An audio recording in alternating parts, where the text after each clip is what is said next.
Mississippi में एक परिवार लापता किशोर की खोज में लगे स्वयंसेवकों से मिली दुखद खबर से जूझ रहा है। खोजकर्ताओं के अनुसार उन्हें 18 वर्षीय नोलन जेवियर वेल्स का शव मिलने का विश्वास है, जो 4 जुलाई को दोस्तों के साथ नाव यात्रा पर गए थे और लौटे नहीं। पानी में वहां क्या हुआ था? नोलन ही अपने दोस्तों के समूह का एकमात्र सदस्य क्यों था जो किनारे वापस नहीं लौटा? और अब जवाबों की तलाश में आगे क्या होगा? मैं यूनाइटेड कॉज एंड नेवी के एक सदस्य से बात करने जा रहा हूं, जो उस समय वहां सक्रिय रूप से खोजबीन कर रहे थे जब यह दुखद खबर आई। साइड बार में आपका स्वागत है, जिसे लॉ एंड क्राइम द्वारा प्रस्तुत किया गया है। मैं जेसी वेबर हूं। 4 जुलाई स्वतंत्रता दिवस। ये एक ऐसा अवकाश है जिसे पूरे संयुक्त राज्य अमेरिका में बहुत से लोग पानी के किनारे बिताते हैं, अटलांटिक के किनारे समुद्र तट से लेकर झील पर नाव की सैर तक। ये गर्मी के दिनों को बिताने का एक शानदार तरीका माना जाता है। लेकिन जैसा कि हम जानते हैं, पानी में भी कई तरह के खतरे होते हैं। और ये छोटा सा द्वीप, जिसे हॉर्न आइलैंड कहा जाता है, अब एक मौत की जांच का केंद्र बन गया है। तो हॉर्न आइलैंड पैस्केगेला मिसिसिपी के दक्षिण में एक लंबा पतला बैरियर द्वीप है। यह गल्फ कोस्ट का हिस्सा है। यहां केवल नाव से ही पहुंचा जा सकता है। नेशनल पार्क सर्विस के अनुसार यहां पहुंचने की सुविधा सीमित है, सही? परिवार और मिसिसिपी के जैक्सन काउंटी शेरिफ कार्यालय के मुताबिक 18 वर्षीय नोलन वेल्स शनिवार को अपने दोस्तों संग हॉर्न आइलैंड गया था। ये युवा फिट वाइड रिसीवर, जो south west Mississippi community college football team में था, आखिरी बार उस दिन करीब दोपहर 3 बजे देखा गया था। न्यूयॉर्क पोस्ट के अनुसार वो हॉर्न आइलैंड के उत्तर छोर पर एक लड़की से बात कर रहा था। उसकी गुमशुदगी रिपोर्ट होते ही कई एजेंसियों ने कार्रवाई शुरू की। यूनाइटेड कैज एंड नेवी के इंसिडेंट कमांडर जॉश गेल ने सप्ताहांत में फेसबुक पर खोज के बारे में पोस्ट किया।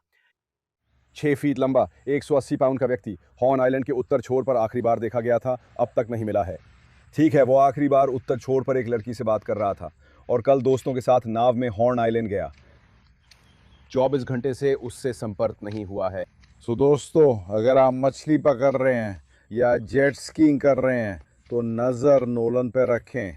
अब मैं कैजन नेवी के उपाध्यक्ष ब्रायन ट्रैशर से बात करने जा रहा हूं। मैं ये बेहतर तरीके से समझना चाहता हूं कि खोज कैसी थी, क्योंकि जब ऐसा माना गया कि नोलन का शव मिला, उस वक्त ब्रायन सक्रिय रूप से नोलन की तलाश कर रहे थे। नोलन की मां क्रिस्टीन को वह तस्वीरें मिली जो नोलन ने उसी दिन अपने दोस्तों के साथ नाव पर ली थी जब वो लापता हुआ। उन्होंने तस्वीरें सोशल मीडिया पर पोस्ट कर सूचना देने वालों से अधिकारियों से संपर्क की अपील की। और अभी तक यह स्पष्ट नहीं है कि नोलन के दोस्तों ने जब बताया कि वे उसे नहीं ढूंढ पा रहे हैं, तो उन्होंने कानून प्रवर्तन अधिकारियों को क्या बताया। लेकिन शेरिफ कार्यालय के अनुसार सोमवार सुबह करीब 8:45 बजे एक पार्क रेंजर ने एक शव देखा। अधिकारियों ने पहचान जारी नहीं की है, क्योंकि वे डीएनए टेस्ट के नतीजों का इंतजार कर रहे हैं। लेकिन जैक्सन के मीडिया आउटलेट WAPT ने बताया कि कॉरोनर ने कहा है कि ऐसा मानने की कोई वजह नहीं है कि वो नोलन नहीं है। TMZ के अनुसार शव द्वीप के उत्तर पश्चिमी छोर के पास पानी में था। WAPT के अनुसार आज मंगलवार को पोस्टमार्टम होना है, जिसके नतीजे आने पर हमें ज्यादा जानकारी मिलेगी, लेकिन इसमें कुछ हफ्ते लग सकते हैं। इस बीच उनका परिवार बस इस सच्चाई को स्वीकारने की कोशिश कर रहा है कि ये सब हुआ है, कि ये नौजवान जो कॉलेज का दूसरा साल पढ़ रहा था और फुटबॉल मैदान में अपनी प्रतिभा दिखाने के लिए जाना जाता था, जिसकी पूरी जिंदगी उसके सामने थी, अब इस दुनिया में नहीं रहा। जो बस पानी पर बिताया जाने वाला एक दिन होना था, उसी दौरान उसकी मौत हो गई। क्रिस्टीन ने इस दुखद खबर की पुष्टि फेसबुक पोस्ट में की। मैं हमारे परिवार, दोस्तों, समुदाय, यूनाइटेड कॉज एंड नेवी, स्थानीय कानून प्रवर्तन और इसमें शामिल सभी लोगों का पिछले कुछ दिनों में मिले प्यार, समर्थन और संसाधनों के लिए धन्यवाद देना चाहता हूं। उनके पिता, परिवार, दोस्त और मैं पूरी तरह टूट चुके हैं। मेरे प्यारे बेटे के लिए दुखी हैं, जो हमेशा दूसरों को खुश करता था। नोलन एक खास आत्मा था। भगवान ने हमारे बेटे को बड़ी फुर्सत से बनाया था। मैं आपसे निवेदन करता हूं कि कृपया मुझे और मेरे परिवार को शोक मनाने के लिए समय दें। South west Mississippi community college के अध्यक्ष ने बयान में कहा कि पूरा साउथ वेस्ट परिवार नोलन वेल्स की मृत्यु पर शोक में है। नोलन एक आदर्श छात्र, खिलाड़ी, दोस्त और टीम के साथी थे। हम नोलन को एक सम्मानित युवा के रूप में याद करते हैं जो दोस्तों, फैकल्टी और स्टाफ में लोकप्रिय थे। हम उन्हें प्यार करते हैं और उनकी कमी महसूस होगी। हमारी प्रार्थनाएं वेल्स परिवार के साथ अब और आने वाले दिनों में भी बनी रहेंगी। शुरुआत में क्रिस्टीन ने फेसबुक पर यह संदेश डाला था कि अभी तक कोई गो फंड मी पेज नहीं बनाया गया है और अगर कोई पेज बनाया गया है तो वो एक धोखाधड़ी है। दुर्भाग्यवश पहले भी देखा गया है कि कुछ लोग दुखद हालात का फायदा उठाते हैं, लेकिन उसके बाद एक दोस्त ने आधिकारिक फंडरेजर शुरू किया। अगर आप योगदान देना चाहते हैं, दान करना चाहते हैं या किसी भी तरह से समर्थन करना चाहते हैं तो हम उसका लिंक एपिसोड नोट्स में डालेंगे। और गोफंडमी पेज के अनुसार उद्धरण, जुटाई गई धनराशि का उपयोग अंतिम संस्कार और स्मृति समारोह के खर्चों, जीवन उत्सव संबंधी सेवाओं और नोलन की याद को सम्मानित करने से जुड़ी किसी भी अतिरिक्त लागत के लिए किया जाएगा। बची हुई धनराशि परिवार की मदद करेगी जब वे कठिन दिनों का सामना करेंगे। हम यहां कैसे पहुंचे? क्या गलत हुआ? किस वजह से एक युवा ने अपनी जान गंवा दी? नोलन के गायब होने पर कई लोग, जिनमें यूनाइटेड कार्स एंड नेवी भी थी, उसकी तलाश में जुटे। अरे मुझे जल्दी कुछ कहना है। बिजनेस चलाना मुश्किल है, फिर मैनुअल काम या असंबंधित एप्स पर निर्भर रहकर और क्यों कठिन बनाना। इसी के लिए हमारे स्पॉन्सर ओडू मदद करता है। ओडू एक all in one business management platform है जिसमें इंटीग्रेटेड एप्स का सेट है जो आपकी सारी ऑपरेशन, सेल्स, अकाउंटिंग, मैन्युफैक्चरिंग और शिपिंग को बिना रुकावट जोड़ता है। ओडू प्रोफेशनल सेल्स ऑर्डर, इनवॉइस और वेंडर बिल्स खुद जनरेट कर सकता है, सेल्स टीम्स असाइन कर सकता है और हर स्टेज पर ईमेल अपडेट भेजता है। ये एआई से ऐसे रिपोर्ट्स भी बनाता है जो डिसीजन मेकिंग में मदद करते हैं। मैन्युफैक्चरिंग में उनके एप्स इन्वेंट्री को रियल टाइम प्रोडक्शन और खरीदारी के अपडेट्स के साथ सिंक करते हैं जिससे आपका स्टॉक कभी खत्म नहीं होता। अकाउंटिंग भी पूरी तरह ऑटोमेटेड है। ओडू इनवॉइस बना सकता है, खर्च ट्रैक कर सकता है और एआई से डेटा समरी कर सकता है जिससे आपके सैकड़ों घंटे बचते हैं। सबसे अच्छी बात क्या है? आप एप्स चुन सकते हैं और कस्टम वर्कफ्लो बना सकते हैं ताकि सब कुछ आपकी बिजनेस जरूरतों के अनुसार हो। अपना बिजनेस अगले स्तर पर ले जाएं। आज ही udu.com/udu.com/biz पर उडू एक्सपर्ट से मुफ्त में सलाह लें। जब नोलन गायब हुआ तो बहुत से लोग उसकी तलाश में मदद करने के लिए आगे आए, जिनमें यूनाइटेड कैजन नेवी भी शामिल थी। मैं केजन नेवी के वाइस प्रेसिडेंट ब्रायन ट्रैशर का स्वागत करता हूं। वो उस वीकेंड की तलाश में थे जो दुखद समाप्ति तक पहुंची। ब्रायन, यहां आने के लिए धन्यवाद। मुझे अफसोस है। मुझे पता है आप कई तलाशों में शामिल रहे हैं और जब ऐसा कुछ होता है तो आप जानते हैं ये बात नोलन के परिवार और दोस्तों के लिए तो बेहद मुश्किल है ही, लेकिन मुझे लगता है आपके लिए भी ये समय बहुत कठिन है। और मेरी समझ ये है कि जब सूचना आई कि एक शव मिला है तब आप वास्तव में उस द्वीप के ऊपर हवा में थे। ये सही है। हाँ, रविवार 5 जुलाई को हमारे पास एक बचाव विशेषज्ञ और एक ड्रोन संचालक थे जो एक नाव पर गए थे और उन्होंने वहां द्वीप पर और द्वीप के आसपास कई घंटे बिताए और वे कोई सुराग खोजने में सफल नहीं हो पाए। तभी हमने हवाई सर्वेक्षण करने का फैसला किया। सोमवार सुबह उजाला होते ही मैं एक अल इंजन वाले स्थिर पंख विमान में उड़ान भरी, मुख्य रूप से हॉर्न आइलैंड और शिप आइलैंड के आसपास ग्रिड पैटर्न में, जो बिलॉक्सी और पास्कागुला मिसिसिपी के दक्षिण में बैरियर आइलैंड्स हैं और चैंडेलियर आइलैंड्स तक फैला है जो लुइसियाना का हिस्सा हैं और बैरियर आइलैंड्स के दक्षिण में हैं।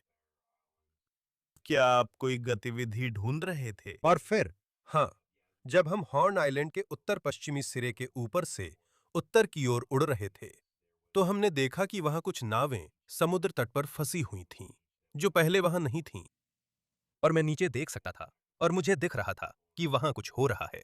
फिर हमने वहां एक चक्कर लगाया। तब तक और भी कई कानून प्रवर्तन एजेंसियों की नावें वहां पहुंचने लगी थीं। इसके पहले कि हमें पता चलता, करीब दर्जन भर नावें समुद्र तट पर आ गई थीं और हमें समझ आ गया कि वे वहां कमांड सेंटर बना रहे थे। ये खोज अभियान कैसा था? मुझे पता है इसमें कई लोग थे। शुरुआत में ये कैसा था और आप कितनी जल्दी मदद करने लगे? मुझे लगता है हमें पहली कॉल 4 जुलाई की शाम मिली थी, जब अंधेरा हो रहा था और नोलन से कोई संपर्क नहीं हुआ था और वो घर नहीं आया था। और फिर मुझे लगता है कि अगली सुबह 5 तारीख को किसी ने उसकी मां को नाव से वापस द्वीप पर ले जाकर वहां चारों ओर देखने के लिए ले जाया, और तभी हमने अपने मिसिसिपी चैप्टर के कुछ वॉलंटियर्स को कॉल करना शुरू किया। और जैसा कि मैंने कहा, कुछ वॉलंटियर्स और एक नाव को तैयार किया और वहां जाकर तलाश शुरू की। सरकारी स्तर पर आपके पास, मेरा ख्याल है, जैक्सन काउंटी शेरिफ का कार्यालय था। आपके पास मिसिसिपी मरीन पेट्रोल थी। मुझे यकीन नहीं है कि वे काउंटी एजेंसी हैं या राज्य एजेंसी। और फिर हॉर्न आइलैंड्स, जो national gulf park island seashore का हिस्सा है। मेरा ख्याल है इसे यही कहा जाता है। उनके पास पार्क रेंजर हैं जो अच्छा काम करते हैं और नाविकों, तैराकों को सुरक्षित रखते हैं। और उन्हीं रेंजरों में से एक ने असल में कल सुबह करीब 8:45 बजे सेंट्रल समयानुसार नोलन के अवशेष खोजे थे। मैं इसके बारे में जल्दी बात करना चाहता हूं क्योंकि मुझे संभावित अवशेषों पर कुछ सवाल हैं।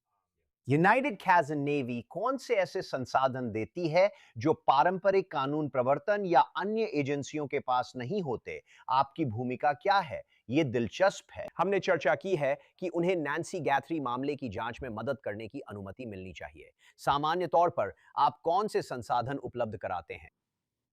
हमारे पास भी वही तरह के बहुत सारे संसाधन हैं जो राज्य और स्थानीय कानून प्रवर्तन एजेंसियों के पास होते हैं, जैसे कि नावें, विमान, खोजी कुत्ते, ड्रोन वगैरह। फर्क सिर्फ इतना है कि हम इन्हें जल्दी तैनात कर सकते हैं क्योंकि हमारे पास ज्यादा प्रक्रियाएं नहीं होती, और मैं कहूंगा अनुमतियां भी लेनी पड़ती हैं ताकि कॉल किया जा सके और संसाधनों को वहां भेजा जा सके। दुर्भाग्यवश, क्योंकि हमारे पास हर राज्य में चैप्टर हैं, हम विशेष कुशल स्वयंसेवकों का एक सक्रिय डेटाबेस रखते हैं जो आमतौर पर तैयार रहते हैं और हम उन्हें काफी जल्दी तैनात कर सकते हैं। हम एजेंसियों की जगह नहीं लेते, बल्कि उनकी क्षमता कई गुना बढ़ाने का काम करते हैं। और कई बार, मान लीजिए किसी शेरिफ या मेयर या किसी के लिए यह कहना आसान होता है कि अरे मैं अपनी टीम को इकट्ठा कर रहा हूं, हम अपना सारा कागजी काम या जो भी है वो देख रहे हैं, लेकिन आप लोग जाइए, आप लोग बस अपना काम कीजिए और अगर कुछ मिलता है तो हमें बताइए। और यही तरीका है जिससे ये होता है, यही तरीका है जिससे ये रिश्ता काम करता है। आम, ये शव जो मिला था, क्या आपको शव की हालत, शव की स्थिति के बारे में कोई जानकारी है? क्योंकि जब हम सुनते हैं कि पहचान की पुष्टि के लिए और फोरेंसिक जांच, डीएनए जांच करनी होगी, तो क्या यह सामान्य प्रक्रिया है? या फिर आपकी जानकारी के अनुसार क्या शव ऐसी हालत में था कि आप तुरंत पहचान नहीं कर सकते थे कि वह नोलन है या नहीं? सिर्फ अवशेषों को देखकर स्पष्ट पहचान नहीं की जा सकती थी? हाँ, मैंने शव को लगभग 300 फीट ऊपर से देखा था, लेकिन इसलिए मैं आपको सटीक हालत नहीं बता सकता। मैं आपको इतना बता सकता हूं कि वह पानी में भीगा हुआ नहीं लग रहा था। वह केवल कुछ ही दिनों से पानी में था। लेकिन फिर भी शेरिफ के कार्यालय ने एक बयान जारी किया जिसमें कहा गया कि उनके पास यह मानने का कोई कारण नहीं था कि वो नोलन नहीं था। तो मुझे लगता है कि वे काफी आश्वस्त थे कि वही था। मुझे लगता है कि आधिकारिक घोषणा में देरी का कारण यह है कि मुझे नहीं लगता कि कोरोनर मृत्यु प्रमाण पत्र पर तब तक हस्ताक्षर कर सकता है जब तक उसे डीएनए सबूत नहीं मिल जाता कि वह वही व्यक्ति है, आप जानते हैं, जिसके बारे में वे कह रहे हैं कि उसकी मृत्यु हुई है, वह वास्तव में वही है। तो मुझे लगता है कि ये बस एक औपचारिकता है। सच कहूं तो मुझे लगता है कि परिवार या किसी सदस्य ने नोलन की पहचान की थी और खुद बयान जारी किया था जिसमें स्वीकार किया गया कि मिले अवशेष उन्हीं के थे और उनकी मृत्यु हो चुकी थी। सिर्फ स्पष्ट करने के लिए, शरीर पहले क्यों नहीं देखा गया? मुझे लगता है कि, खैर मैं आपको बता सकता हूं कि मैंने उस द्वीप के उस हिस्से के ऊपर उड़ान भरना शुरू कर दिया था जहां शव बहकर किनारे आया था, लगभग सुबह 6:30 बजे। और मुझे लगता है कि उसे एक पार्क रेंजर ने 8:45 बजे देखा था। मुझे लगता है वह उसी समय बहकर आया जब हम उत्तर दक्षिण दिशा में लंबे खोजी ग्रिड पैटर्न में उड़ रहे थे। और मुझे लगता है कि वो बस बहकर आ गया था और एक पार्क रेंजर अपनी रोज की सुबह की गश्त कर रहा था। लेकिन साथ ही उस स्थिति को देखते हुए मुझे यकीन है कि वे थोड़े ज्यादा सतर्क थे और शायद द्वीप पर जो हुआ और जो चल रहा था उसे जानकर और भी ज्यादा चौकस थे। मुझे बताया गया कि करीब 8:45 बजे एक रेंजर ने उसे देखा और रिपोर्ट किया, क्योंकि मैंने उत्तर की ओर आपातकालीन नावों की लंबी कतार देखी थी। माफ कीजिए, वे दक्षिण पश्चिम से द्वीप के उत्तर पश्चिमी सिरे की ओर जा रही थीं। मुझे लगा था ये सिर्फ एक और खोज दल है, लेकिन वे असल में उसी कॉल का जवाब देने जा रहे थे। क्या हम टाइमलाइन स्पष्ट कर सकते हैं? नोलन के दोस्तों ने उसकी गुमशुदगी हॉर्न आइलैंड पर रहते हुए रिपोर्ट की या लौटकर? उसके लापता होने की सूचना अधिकारियों को देने से पहले वो कितनी देर गायब रहा? तो जो कहानी मुझे बताई गई थी वह ये थी कि लगभग 3 बजे दोपहर में उनके दोस्त जिनके साथ वे द्वीप गए थे ने तय किया कि वे अब लौटेंगे। उन्हें वापस जाना था और उन्होंने नोलन ने जैसा मुझे बताया गया था कि वो एक युवा महिला से बात कर रहे थे, लेकिन वो कुछ और लोगों से भी बात कर रहे थे। उन्होंने तय किया कि अरे मैं यही रुकूंगा, मैं किसी और के साथ वापस जा सकता हूं। वह हमेशा इस ग्रुप के साथ घूमता रहता है। वे कई बार इस द्वीप पर साथ आ चुके हैं। शायद उसके दोस्तों को यह कोई बड़ी बात नहीं लगी कि उन्होंने कहा, अगर तुम उस लड़की से बात करना चाहते हो और वो तुम्हें वापस छोड़ दे तो बढ़िया है। जानते हो, घर पहुंचकर मिलेंगे। मुझे यही बताया गया था। बाद में जब अंधेरा हो गया और किसी ने उससे कोई खबर नहीं सुनी, लेकिन किसी तरह उसका फोन उसी नाव पर रह गया जिस पर उसके दोस्त थे, तो उनके पास उसका फोन था। वे उसे उसकी मां के पास वापस ले आए। उसके पास फोन उधार लिए बिना बात करने का तरीका नहीं था। फिर भी करीब 3 बजे के बाद जो घटनाएं हुईं, उनका क्रम कुछ इस तरह था। करीब 3 बजे के बाद से लेकर उसके पानी में जाने तक क्या हुआ, यही अब भी एक रहस्य है। शायद पुलिस को पता हो। मुझे यकीन है कि उन्हें मुझसे कहीं ज्यादा जानकारी है। मुझे अभी तक सिर्फ यही जानकारी मिली है। आपके अनुभव के अनुसार क्या कोई सिद्धांत है कि यहाँ क्या हुआ? हाँ, मुझे लगता है कि उसने किसी वजह से तैरकर बाहर जाने की कोशिश की होगी, या तो किसी नाव पर चढ़ने के लिए या फिर किसी से मिलने या किसी तक पहुंचने के लिए। उस दिन द्वीप के उस हिस्से से तेज खिंचाव वाली धारा आ रही थी, और भले ही वो बहुत एथलेटिक लड़का है, लेकिन खिंचाव वाली धारा बहुत तेज थी। किसी के लिए भी नियंत्रण बनाए रखना मुश्किल होता, और वो बह सकता था और शायद उसी तरह डूब भी सकता था। और फिर से मुझे ये कहते हुए भी बुरा लग रहा है कि मैं कोई साजिश की थ्योरी बता रहा हूं, लेकिन मैं बस ये कह रहा हूं कि ये भी एक संभावना है कि वो किसी और नाव पर चल गया हो और शायद वहां से गिर गया हो और फिर उसी तरह डूब गया हो और फिर उसकी लाश वापस किनारे आ गई हो। मेरी राय में जब वो पानी में गया, चाहे वह जैसे भी पानी में गया हो, उसने ऐसा नहीं किया। वो डूबने से पहले ज्यादा दूर नहीं गया था, इसी वजह से सिर्फ कुछ ही दिन लगे उसे वापस दक्षिण की ओर बहकर आ जाने में, उसी द्वीप के सिरे तक जहां उसे आखिरी बार देखा गया था। अगर वह और ज्यादा दूर चला गया होता, तो शायद वह उस शिप चैनल में फंस जाता और बहुत दूर दक्षिण की ओर चैंडेलियर द्वीपों की तरफ बह जाता। और साफ तौर पर कहूं तो मेरा मतलब है किसी ने भी किसी आपराधिक हरकत की ओर इशारा नहीं किया है ना? मेरा मतलब है ये बदल भी सकता है, लेकिन आपने ऐसा कुछ नहीं सुना जिससे किसी आपराधिक हरकत का शक हो। सिर्फ फेसबुक के जासूसों को छोड़कर किसी ने नहीं। कुछ तस्वीरें देखकर दिलचस्प लगता है। वहां कोई लाइफ जैकेट नहीं दिखी। क्या ये आपको भी खास लगा? लाइफ जैकेट पहनी हुई? आपका मतलब जब वे नाव पर थे? हाँ, अगर मैं गलत नहीं हूं तो राज्य का कानून कहता है कि अगर आपकी उम्र 14 साल या उससे ज्यादा है तो आपको नाव पर लाइफ जैकेट पहनना जरूरी नहीं है, लेकिन आपके पास लाइफ जैकेट होना चाहिए। लाइफ जैकेट उपलब्ध और बाहर होनी चाहिए ताकि आप उसे आसानी से ले सकें। लेकिन उनकी उम्र 18 साल होने पर ऐसा कोई कानून नहीं है जो कहता हो कि उन्हें नाव पर रहते हुए पीएफडी पहनना जरूरी है। और जो तस्वीरें मैंने देखी, मुझे तो यकीन भी नहीं है कि नाव चल रही थी।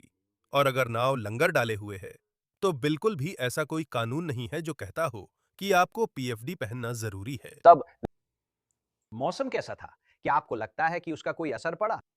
मुझे लगता है कि केवल मौसम के बारे में जो बात ध्यान देने लायक है वो ये है कि बहुत ज्यादा गर्मी थी और यूवी इंडेक्स भी बहुत ज्यादा था। तो अगर वो लोग बहुत सारा पानी नहीं पी रहे थे, तो आप जानते हैं उन्हें डिहाइड्रेशन हो सकता था। आप जानते हैं, आप जानते हैं, सनस्ट्रोक भी हो सकता था। ऐसा ही हो सकता था। मेरा मतलब है सूरज आपकी सारी ऊर्जा ले सकता है। जैसा मैंने कहा, वो जवान और एथलेटिक था, लेकिन पानी में जाते वक्त शायद कमजोर था और उसे पता नहीं था। क्या आप हमें हॉर्न आइलैंड के बारे में थोड़ा और बता सकते हैं? हमें इसके बारे में क्या जानना चाहिए? क्योंकि मेरी समझ में आया है कि ये बहुत बड़ा नहीं है, वहां कोई इमारतें या ऐसा कुछ भी नहीं है। लेकिन ये एक बहुत लोकप्रिय जगह लगती है, लेकिन इसकी पहुंच सीमित है। बिल्कुल सही। तो हॉर्न आइलैंड, जैसा कि मैंने कहा, यह शायद तट से करीब 10 से 12 मील दूर है। ये शायद बिलॉक्सी शहर के दक्षिण से लेकर पास्कागुला शहर तक फैला हुआ है, जो मिसिसिपी गल्फ कोस्ट पर हैरिसन और जैक्सन काउंटियों की सीमा पर है। यह एक बहुत लोकप्रिय मनोरंजन स्थल है। यह निर्जन है। वहाँ कुछ बहुत सुंदर समुद्र तट हैं। आप जानते हैं, जब मौसम बहुत ज्यादा हवा वाला नहीं होता तो पानी काफी साफ होता है। पानी का तापमान 70 से ऊपर था। 4 जुलाई है, भीड़-भाड़ वाला दिन, सब बाहर हैं। हाँ, वहां पहुंचने के लिए या तो नाव से जाना होगा या विमान से जाना होगा, लेकिन ज्यादातर लोग वहां नाव से जाते हैं और बस आराम से पानी में घूमते हैं और मजे करते हैं। शिप आइलैंड के साथ भी यही बात है। शिप आइलैंड ठीक पश्चिम में है और उस द्वीप पर एक ऐतिहासिक किला है, फोर्ट मैसाचुसेट्स। वो 1861 से वहां है। ये भी लोगों के घूमने के लिए एक और लोकप्रिय जगह है। मिसिसिपी के सभी बैरियर द्वीपों पर वीकेंड में कई नावें दिखती हैं। ये कैरोलिना के आउटर बैंक्स जैसा लोकप्रिय मनोरंजन स्थल है। क्या आप अभी भी किसी भी तरह से इस मामले का हिस्सा हैं, इस जांच का? क्या आप कानून प्रवर्तन एजेंसियों के संपर्क में हैं या आप परिवार के संपर्क में हैं? क्या जैसे-जैसे ये मामला आगे बढ़ेगा, आपको कोई जानकारी मिलने वाली है? क्योंकि आप भी जानते हैं, एक पोस्टमार्टम रिपोर्ट आने में थोड़ा समय लग सकता है और मैं बस ये जानना चाहता हूं कि आपके पास कौन-सी जानकारी उपलब्ध हो सकती है। हाँ, हम जांच में शामिल नहीं हैं। न हम पुलिस वाले हैं, न पत्रकार। हमें इसलिए बुलाया गया क्योंकि हम लापता लोगों को ढूंढने में माहिर हैं और यही हमारा काम है। जैसे ही मुझे प्लेन में रेडियो के जरिए बताया गया कि बरामदगी हो गई है, हमने बीच पर बनाए जा रहे सामरिक संचालन केंद्र को देखते हुए कुछ चक्कर लगाए और फिर हमने बस यही किया। हम बेस पर वापस लौट गए और मेरी टीम पहले से ही रास्ते में थी। मुझे लगता है कि वह ओशन स्प्रिंग्स, मिसिसिपी में मार्स लेक बोट लॉन्च की ओर जा रही थी, जहां कानून प्रवर्तन ने एक अस्थायी समन्वय स्थल बनाया था, जहां नोलन का परिवार था। हमारे लोग उसकी मां के साथ थे, उन्हें सांत्वना देने की कोशिश कर रहे थे। लेकिन जहां तक किसी भी तरह की अंदरूनी जांच या जांच से जुड़ी जानकारी की बात है, जब तक कि वह कानून प्रवर्तन द्वारा स्वेच्छा से साझा न की जाए, जो मुझे शक है, वह ऐसी कोई चीज नहीं है जो हमें पता चलेगी। अगर कुछ ऐसा होता जिसके बारे में वे हमसे बात करना चाहते या हमसे हमारे पास की कोई भी जानकारी साझा करने को कहते, तो हमें खुशी होती। लेकिन फिर भी हम पुलिस अधिकारी नहीं हैं। हम पेशेवर जांचकर्ता नहीं हैं। सबसे पहले बस इतना कहूंगा कि ब्रायन, आप और आपकी टीम कमाल हैं। आप शानदार काम करते हैं। मैंने यूनाइटेड कैज एंड नेवी के काम को पहले भी कवर किया है और मैं हमेशा इस बात से हैरान रह जाता हूं कि आप इस काम में कितना योगदान दे सकते हैं। तो इस स्थिति में आपकी मदद के लिए धन्यवाद। उन तमाम अलग-अलग मामलों में जो आप और आपका संगठन मदद करते हैं, उसके लिए भी धन्यवाद। और मुझे बस इतना कहना है कि ये वाकई एक बहुत बड़ी त्रासदी है। मेरा दिल सच में इस परिवार के लिए दुखी है क्योंकि वे जो हुआ उसे समझने की कोशिश कर रहे हैं। मैं इस मामले पर नजर बनाए रखना चाहता हूं। मैं जानना चाहता हूं कि आखिर क्या हुआ। मुझे पता है इस परिवार के पास कई सवाल हैं, उन्हें जवाब चाहिए। यहां आने के लिए धन्यवाद। मुझे अफसोस है कि आप इसका हिस्सा बने और ऐसा नतीजा निकला। हम अभी भी 100% पहचान की पुष्टि का इंतजार कर रहे हैं। लेकिन ब्रायन, यहां आने और इस बारे में थोड़ा और बात करने के लिए आपका धन्यवाद। हाँ, मुझे बुलाने के लिए धन्यवाद। और आप जानते हैं, आपके दर्शकों के लिए बस हमें कोशिश करनी चाहिए कि अफवाहें और साजिशी सिद्धांतों को कम से कम रखें। हमें पता लगाना जरूरी है कि नोलन के साथ 3 बजे से आखिरी बार देखे जाने तक क्या हुआ था। उसके परिवार को जानने का पूरा हक है कि उसके साथ क्या हुआ और उसने आखिरी पल कैसे बिताए।